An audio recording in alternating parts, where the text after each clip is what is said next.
and Sunshine. I need to quit calling myself Sunshine, guys, because I don't feel happy. I mean, I do most days. I'm just like frustrated. No, I'm not always mad or frustrated, guys. I don't know. I just feel like sometimes I have a little outburst, and it's because I hold a lot in. So when it does come out, I just feel like she punched the wall earlier. See, I would never snitch on you. Oh, it's okay. I'm gonna cry like a big baby tonight. You know what's crazy though? Since she wants to snitch on me, she's punched dumpsters before. She beat a fence with a stick. I'll tell you everything. She beat a fence with a stick, and my brother was scared. He was like, "What is she doing?" And I was like, Atticus was scared. He was only like 7 at the time. He really was. He was a baby. But yeah, I've beat a fence with a dumpsters. stick. I've beat a fence with a stick. I've punched a dumpster. I've punched a car window. You punched I punched a brick wall. I've punched concrete. Yeah, you hit yourself. I used to punch myself in the head. Oh, I didn't know that. I've just known you like. Oh, I've done that too. I'll smack myself. But it was a time in my life where I was really depressed and suicidal. I'm better now, guys. I'm hungry as fuck, but I'm better now. I know, guys. It's 7:44, and we have not eaten today unless you didn't. A single thing. No. I just the only thing I ate is I dipped my finger in the frosting and I ate that. That was it. Earlier. But maybe it's good. Maybe we don't need to eat. No, I need to. I'm hungry. I mean, we don't need to eat physically. I'm not calling you big. Bitch, where's my phone? I'm going to show them that picture. Guys, this was not supposed to be that kind of video. Guys, it wasn't. Okay. I'll show you the picture later in one of our other videos. But, we're just ranting a little. But, yeah, she's hit things. I used to not be okay. She punched the door yesterday. When we were watching that video about that girl and her neighbor. I didn't punch the door. She punched the closet door. But anyways, guys, like, yeah, I used to not be okay. But I'm in a better place now. I'm really doing okay. I promise. I have a whole album written with Sunshine's help. I'm going to be the main performer because she doesn't want to. But she'll do background vocals and instruments. We've already talked about this. Although we don't know how to play instruments and we ain't got the money for them. But, yeah, I need to start releasing some of that because I'm trying to go viral and go big. Because this year is our year and we need to get shit moving. But yeah, I'm definitely okay now. I want to live. Life is beautiful. We're doing okay. We get frustrated like any other human. Sometimes we're just not okay. Tonight I'm gonna cry like a big baby because I've been holding a lot in and it's ready to come out through tears. But anyways, on to her serial killer. Yes, so again, as you guys know, I get my information on Wikipedia. If something is not correct, or if I miss a detail, please let me know in the comments if you've already heard about this case. And trigger warning, it's going to be about killings. So if this kind of content makes you uncomfortable and you're sensitive to it, I do understand and respect it. So please just go watch another video. But without further ado, that's your warning.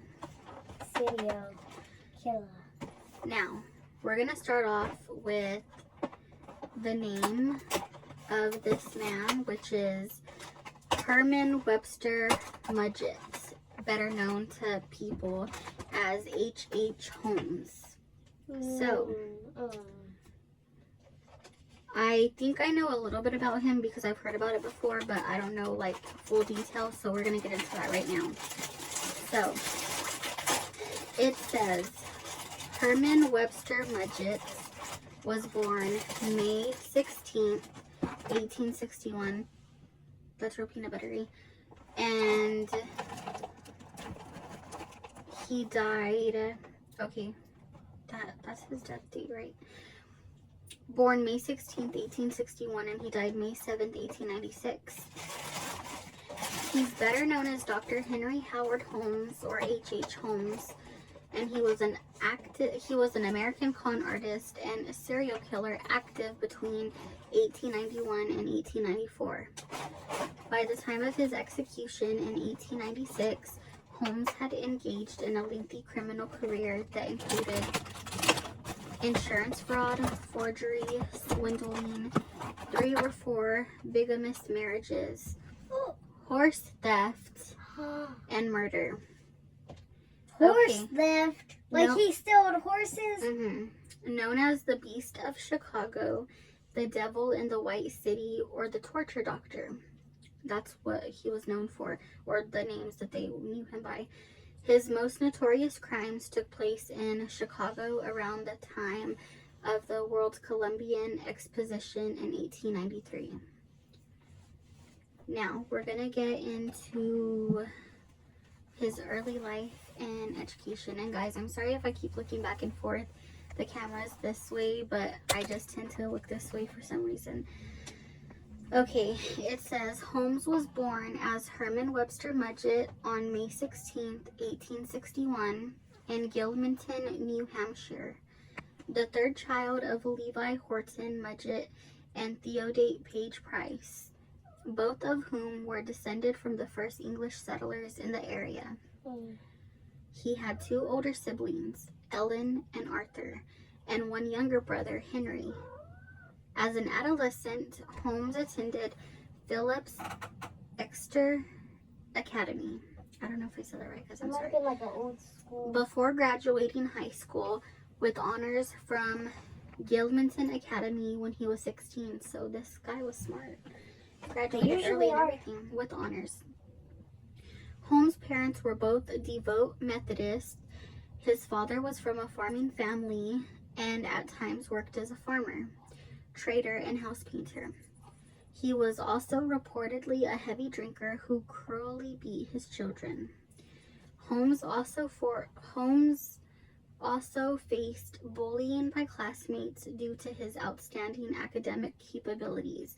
Which, who bullies somebody for being smart? Get it together. Right, like nobody, like, not to like intrude, but like people won't like you for anything.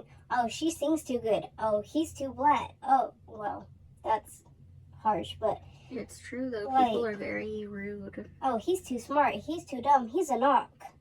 In one incident, he was forced to stand in front of a human skeleton and put the skeleton's hand on his face in an effort to frighten him. Wow, that's mean. That is. Initially terrified. By classmates? Holmes later discovered the experience to be intriguing and claimed that it helped him overcome his worries. Holmes subsequently developed an obsession with death as a result of the encounter and began dissecting animals. So that's crazy. His peers forced him to put the skeleton on his hand, the skeleton hand on his face to scare him, and it only intrigued him with death, and that's what made him start dissecting animals. That's crazy. In 1879, Holmes enrolled at the University of Vermont for 1 year. In 1882, he transferred to the University of Michigan's Department of Medicine and Surgery. Despite his mediocre academic performance, Holmes graduated in June of 1884. While enrolled, he worked in the anatomy lab under Professor William James Hardman, then the chief anatomy instructor, and the two were said to have been engaged in facilitating grave robbing to supply medical cadavers. Holmes, you said she looked up. Oh, Holmes had apprenticed in New Hampshire under Nahum White, a noted advocate of human dissection. Years later, when Holmes was suspected of murder and claimed to be nothing but an insurance fraudster, he admitted to using cadavers to defraud life insurance companies several times in college. Now, let me get to the next part. Sorry guys, I had to stand up. My back's hurting. That's the only reason I'm standing. Because I can't sit down much longer. Now we're going to get into a little bit more details, like personal life details. And then we're going to get into the murders. So, on July 4th, 1878, Holmes married Clara Lovering in Alton, New Hampshire. They had one son, Robert Lovering Mudgett, February 3rd, 1880. That's when his son was born? And his son passed November 3rd, 1956. He was born in, he was born in Loudoun. Robert went on to become a certified public accountant and served as a city manager of Orlando, Florida. Holmes eventually enrolled in the University of Vermont in Burlington at age 18, but was dissatisfied with school and left after 1 year. Housemates later recalled that Holmes was physically violent with Clara, and in 1884, before his graduation, she moved back to New Hampshire and had little contact with him after that. After he moved to Moores, New York, a rumor spread that Holmes had been seen with a little boy who later disappeared. Holmes claimed the boy went back to his home in Massachusetts and no investigation took place, and Holmes quickly left town.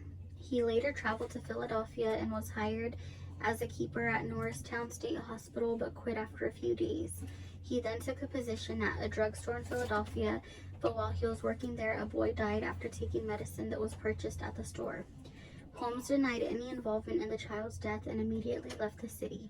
Before moving to Chicago, he changed his name to Henry Howard Holmes to avoid the possibility of being exposed by victims of his previous scams. In late 1886, while legally married to Clara, Holmes married 24-year-old Myrta Belknap in Minneapolis, Minnesota. He filed for divorce from Clara a few weeks after marrying Myrta, alleging infidelity on her part. The claims could not be proven and the suit went nowhere. Surviving paperwork indicated that Clara probably was never informed of the suit. In any case, the divorce was never finalized. It was dismissed on June 4th, 1891 on the grounds of want of prosecution. Holmes had one daughter with Myrta, Lucy Theodate Holmes, and she was born July 4th, 1889, and then I'm guessing his daughter died December 29th, 1956, because it says the day she was born, then another day, so that's crazy. Both of his children. His son and his daughter. That's what I'm wondering if Well, they're at no. the hands. I mean, she was old when she died, or older, because she was born in 1889 and then she died in 1956. Okay. So she was born in the Englewood neighborhood of Chicago, and Lucy later became a public school teacher. Holmes lived with Myrta and Lucy in Wilmette, Illinois, and spent most of his time in Chicago tending to business. He married Georgina Yoke on January 17, 1894, in Denver, Colorado, and while still married to both Clara and Myrta. So he had 3 wives at one time and was married to all of them. So this is his third one? Yes. Now, we're going to get into some details on his murders. It says Holmes moved to Chicago in August 1886, which is when he began using pseudonym. I'm going to just say pseudonym. It says a pseudonym from ancient Greek, falsely named or alias, is a fictitious name that a person assumes for a particular purpose, which differs from the original true meaning. This also differs from a new name. So remember how I told y'all that when he did move, he changed his name to Henry H. Holmes so that they wouldn't catch him. That's what they're talking about right there. So it says, soon after his arrival, he came across a drugstore at the northwest corner of South Wallace Avenue and West 63rd Street in Englewood section of Chicago. The drugstore owner, Elizabeth Holton, gave Holmes a job, and he proved to be a hardworking employee, eventually buying the store. Contrary to several accounts, Holmes did not kill Dr. E.S. Holton. Holmes purchased an empty lot across the street where construction began in 1887 for a 2-story mixed-use building with apartments on the 2nd floor and retail spaces, including a new drugstore on the 1st. When Holmes declined to pay the architects or the steel company, Atna Iron and Steel, they took him to court in 1988. In 1892, he added a 3rd floor, telling investors and suppliers he intended to use it as a hotel during the upcoming World's Columbian Exposition. Contemporary accounts report that Holmes built the hotel to lure tourists visiting the exposition in order to kill them and sell their skeletons to nearby medical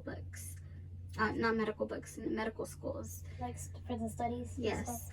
Although he did have a history of selling stolen cadavers to medical schools, Holmes had acquired these wares through grave robbing rather than murder. Likewise, there is no evidence that Holmes ever murdered exposition goers on the premises. The yellow press labeled the building as Holmes Murder Castle, claiming the structure contained secret torture chambers, trapdoors, gas chambers, and a basement crematorium. None of the sensationalized claims were true. Other accounts stated that the hotel was made up over 100 rooms and laid out like a maze, with doors opening into brick walls, windowless rooms, and dead-end staircases. In reality, the third-floor hotel was moderately sized, largely unremarkable, and uncompleted due to Holmes' disputes with the builders because he wouldn't pay. It did contain some hidden rooms, but they were used for hiding furniture Holmes bought on credit and did not intend to pay for. Holmes did not kill an alleged castle victim, Miss Kate Dirk, who turned out to be very much alive. In his confession, Holmes stated that his usual method of killing was to suffocate his victims using various means, including an overdose of chloroform, overexposure to lighting, gas fumes, and trapping them in an airless vault. I'm dyslexic, guys, sorry. Holmes also claimed to have used starvation and to have burnt victims alive in his castle. What? Holmes' hotel was gutted by a fire starter by an unknown arsonist shortly after his arrest, but was largely rebuilt and used as a post office until 1938. Besides his infamous murder castle, Holmes also owned a one-story factory which he claimed was to be used for glass bending. It is unclear if the factory furnace was ever used for this purpose. It was speculated to have been used to destroy incriminating evidence of Holmes' crimes. Holmes' mistress, 31-year-old Julia Smythe, was the wife of Dr. Lawrence Connor, who had moved into his building and began working at his pharmacy's jewelry counter. After Connor found out about Smith's affair with Holmes, he quit his job and moved away, leaving Smith and their 5-year-old daughter Pearl Connor behind. Just a deadbeat dad and a deadbeat killer. I mean, I'm not saying he was right to abandon the child, but how would you feel if you were working hard and then you found out that the place you were working for, the man who owned it, was sleeping with your wife? Oh yeah, I'm taking my child to work on. Well, this guy unfortunately didn't, but yeah, Holmes had a mistress, and she was the wife of Dr. Lawrence Connor, who had moved into the building and began working at Holmes' pharmacy at the jewelry counter. Yeah, we're done. So he left the 5-year-old behind, and he left Pearl Connor, his wife, behind. Oh no, I was talking about Holmes. I didn't no. know that guy. Like, yeah, he did what was right. I mean, I would have took the child with me, but he did what was right. But Holmes, he's just a sicko and a deadbeat dad. But anyways, proceed. I'm sorry. Smith gained custody of Pearl and remained at the hotel, continuing her relationship with Holmes. Julia and Pearl both disappeared on Christmas Eve of 1891. Why is it always Christmas? Holmes initially claimed that Julia had left unexpectedly to visit her dying sister, but then changed his story and said that she had fled her former husband. Ultimately, Holmes later claimed that Julia had actually died during an abortion. Despite his medical background, Holmes was unlikely to be experienced in carrying out abortions, and mortality from such a procedure was high at that time. Holmes then claimed to have poisoned Pearl, likely to hide the circumstances of her mother's death. A partial skeleton, possibly of a child around Pearl's age, was found when excavating Holmes' cellar. Pearl's father was a key witness at Holmes' trial in Chicago. That sucks though, dude. Imagine leaving your child with your wife because she cheated, and then the man who your wife was sleeping with ends up killing y'all's daughter, and then you like have to deal with all of that, you know? I mean, it's not his fault, but that's what I'm saying. I would have took my child with me. Bert and Sassy, they're going with me. 23-year-old Emmeline Siegrand began working in Holmes' building in May 1892 and worked for him for 6 months.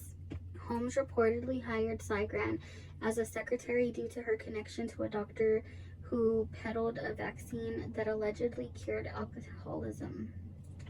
Those who saw Siegrand in the weeks before her disappearance noted that she appeared to have lost interest in Holmes and their relationship. Siegrand was last seen in December of 1892. Her parents were informed that she had left to marry a man named Robert Phelps. Authorities hypothesized that she had gotten pregnant by Holmes, possibly being a victim of another failed abortion that Holmes tried covering up. Her empty luggage trunk was sent back to her mother in Anderson, Indiana, and her skeleton was found by police at the home of a Chicago physician with the help of M.G. Chappell, who admitted having articulated 3 skeletons from H.H. Holmes, or for H.H. Holmes. In early 1893, a 24-year-old one-time actress named Wilhelmina Minnie Williams moved to Chicago. Holmes claimed to have met her in an employment office, though it is believed that he had actually met her in Boston several years earlier, while he was then going by the alias of Harry Gordon. Holmes offered her a job at the hotel as his personal stenographer, and she accepted. Holmes persuaded Williams to transfer the deed to her property in Fort Worth, Texas, to a man named Alexander Bond, which was an alias of Holmes. He was a real schemer. He was. He had so many different names, so many different wives. That's crazy. He got that woman to he was basically like, that's basically like for people who either are not understanding me because I'm reading too fast, which I'm sorry, I'll try to slow down, or for people who just don't understand at all, that's fine, I get it, because sometimes I don't understand things the way people explain it. So that's why I'm gonna like just say a quick example. That's like if I told you, I was like, okay, you're gonna work for me and you live here now, transfer the deed to your house that you own to my friend. Her name is Veronica Williams, and it's actually me. I just made up the Veronica Williams. Yeah, you said Veronica Williams, but I was gonna say Veronica Sanchez. Oh my gosh, but that's crazy. Bert. My goodness, buddy. In April 1893, Williams transferred the deed, with Holmes serving as the notary. Holmes later signed the deed over to Pitzel, giving him the alias Benton T. Lyman. In the following month, Holmes and Williams, presenting themselves as husband and wife, rented an apartment in Chicago's Lincoln Park. Minnie's younger sister, 18-year-old Anna Nanny Williams, came to visit on July 5th, 1893, and she wrote to her aunt that she planned to accompany Brother Harry to Europe. In it, she signed off with a message: Brother Harry, Holmes says you need never trouble any more me, financially or otherwise. He and sister will see to me. I hope our hard days are over. Afterwards, neither Minnie nor Nanny were ever seen alive, and Holmes would subsequently use Minnie's name in future scams. Dude, what is wrong with this guy?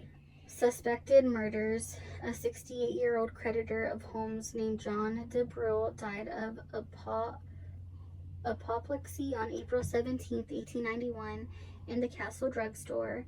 In 1891, Emily Van Tassel disappeared after working at Holmes' drugstore. Dr. Rustler had an office in the castle and went missing in 1892. Wow.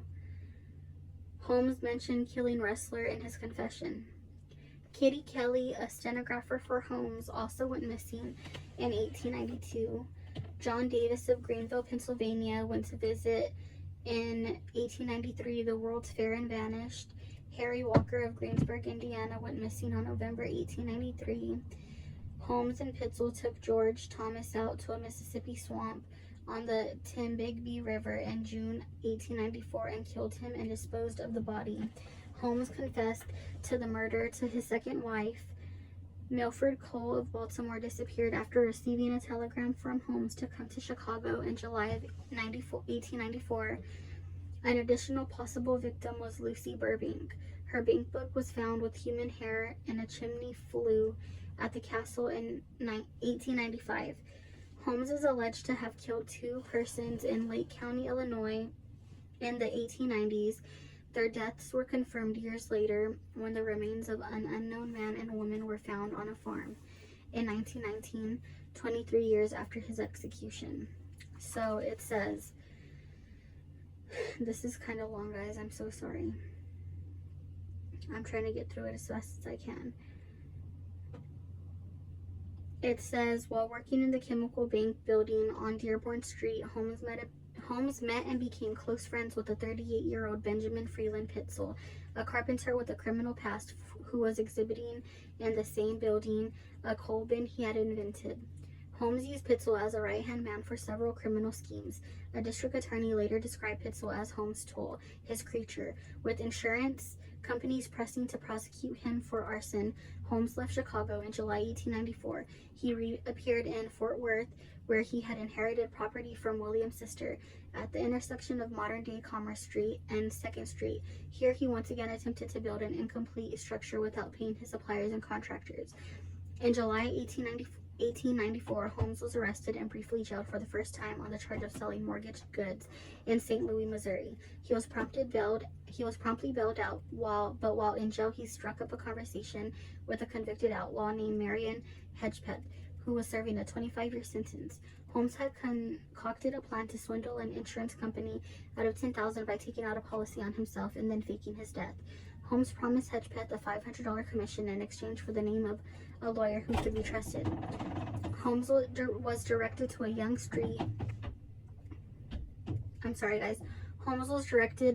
St. Louis attorney named Jephthah Howe. Howe thought Holmes' scheme was brilliant and agreed to play a part. Nevertheless, Holmes' plan to fake his own death failed when the insurance company became suspicious and refused to pay.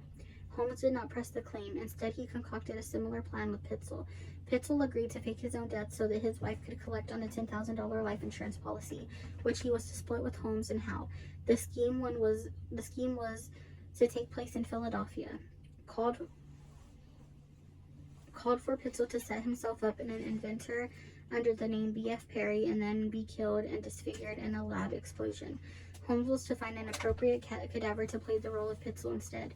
Holmes killed Pitzel on September 4th, 1894 by knocking him unconscious with chloroform and setting his body on fire with the use of benzene. In his confession, Holmes implied Pitzel was still alive after he used the chloroform on him before he set him on fire. However, forensic evidence presented at Holmes' later trial showed chloroform had been administered after Pitzel's death, a fact of which the insurance company was unaware, presumably to stage a suicide to exonerate Holmes should he be charged with murder. Holmes collected the insurance payout on the basis of the genuine Pitzel corpse. Holmes then went on to manipulate Pitzel's unsuspecting wife, Carrie Alice Canning, into allowing 3 of her 5 children to be placed in his custody. The 3 children who were placed under Holmes' care was 13-year-old Alice Pitzel, 9-year-old Nellie Pitzel, and 7-year-old Howard Robert Pitzel. Holmes and the 3 Pitzel children traveled throughout the northeastern United States and into Canada.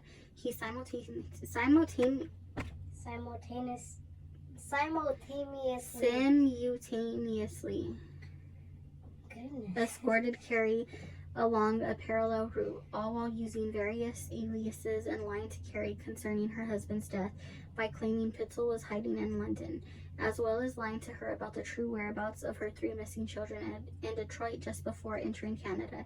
They were only separated by a few blocks. An even more audacious move, Holmes was staying at another location with his current wife, who was unaware of the whole affair. Holmes later confessed to murdering Alice and Nellie on October 25, 1894, by forcing them into a large trunk and locking them inside. He drilled a hole in the lid of the trunk and put one end of a hose through the hole, attaching the other end to a gas line to asphyxiate the girls. Holmes buried their nude bodies in the cellar of his rental house at 16 St. Vincent Street in Toronto. Frank Geyer was a Philadelphia Police Department detective assigned to investigate Holmes and find the 3 missing children. Geyer began in June 1894 to trace Holmes' steps and found the decomposed bodies of the 2 Pitzel girls in the cellar of the Toronto home. The detective wrote, "The deeper we dug and the more horrible the odor came. And when we reached the depth of the 3 feet, we discovered what appeared to be the bone of the forearm of a human being. In Toronto, Geyer discovered unsent letters written by the Pitzel children that Holmes had kept. This information led to further investigations of Holmes' Chicago property and ultimately led Geyer to Indianapolis, where Holmes had rented a home in the Irvington neighborhood. Holmes was reported to have visited a local pharmacy to purchase the drugs which he had used to kill Howard Pitzel on October 10, 1894, and a repair shop to sharpen the knives he used to chop up the body before he burned it. The boy's teeth and bones were discovered in Holmes' chimney. Now, in popular culture, it says in the 1974 novel American Gothic by horror writer Robert Bloch, it is a fictionalized version of the story of Holmes. In 2015, a film adaptation of The Devil in the White City starring Leonardo DiCaprio and directed by Martin Scorsese was to begin filming in 2019. Scorsese and DiCaprio were to be executive producers in a television version to have been released by Paramount TV and Hulu, but Hulu had since dropped them, leaving the show's future undecided. Holmes was portrayed by Stephen Aberley in the second season of Supernatural episode No Exit, and by Joelle Johnstone in the first season of Timeless episode The World's Columbian Exposition. Holmes Hotel, The Murder Castle makes an appearance in the game The Dark Picture anthology, The Devil in Me, with a various reference to Holmes himself. That's crazy. Evil, evil, evil. Sicko. Dumb ass shit. Like, bro. Like, oh. And that's what I was gonna say. Like, me and Sunshine have both been bullied, but it did not make us want to go harm people, unalive people. Like, I would never understand this world. Like, understand, overstand. I would never get this world. Like, bro, especially when you hurt children, dude. And see, that's the thing with me is I have like this thought that like people go after children because they're so like, well, to them they're like easier targets, and it's like, bro, like, you wouldn't dare go after a grown-ass woman or a grown-ass man. I mean, granted, people have, but like,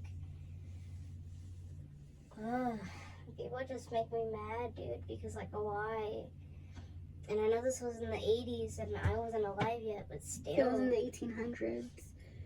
Yeah, that's what I meant. The 1800s and stuff, and it's like, dude, like, why do you have to be such a sicko and want to hurt people because you got bullied? Like, you were smart, you could have did something great with your life, but you chose to go the other way, down the other path, the wrong way. Like, I don't know. It says that, before we end this, guys, since I didn't mention it, it says that it's not known how many people he did murder, but it says on the day of May 7th, 1896, he was executed in Philadelphia. And he did confess to 27 murders, it's said. But, yeah. I just wanted to let you guys know that. If I was talking real fast, I'm so sorry. We're trying to limit the time that, like, we're trying to limit our time of how long we spend on one video, because for the past few videos we've been doing like an hour and an hour and a half, and since we don't have a lot of storage, our phone sometimes doesn't like to edit the videos for us, or it just gives us trouble. So that's why I was trying to speed through the article and go fast. But guys, I do apologize if you did not understand some of the things I was saying due to trying to figure out how to pronounce some words, or due to me going fast. So if you would like a more slowed down version and you want me to explain it again, I won't have a problem doing that, because I do understand. Like I said, I was reading fast, but I don't want to keep rambling. So please, guys, just subscribe if you're not subscribed already. We did see the other day that a lot of people who do view us aren't subscribed. We are trying to reach our goal of 10,000 by 2026. So if you could share it, if you already are subscribed, if you could share it with somebody, just like it, interact with us, let us know what you like, what you don't like, and just tell other people about our channel. That would be very much appreciated. But that was that for this video, and we will see you guys in our next video. Peace and love to all. Bye. Bye, Thank you. guys. Away, windows down low. Sunset paints the sky in a fiery glow. Mountains rise up.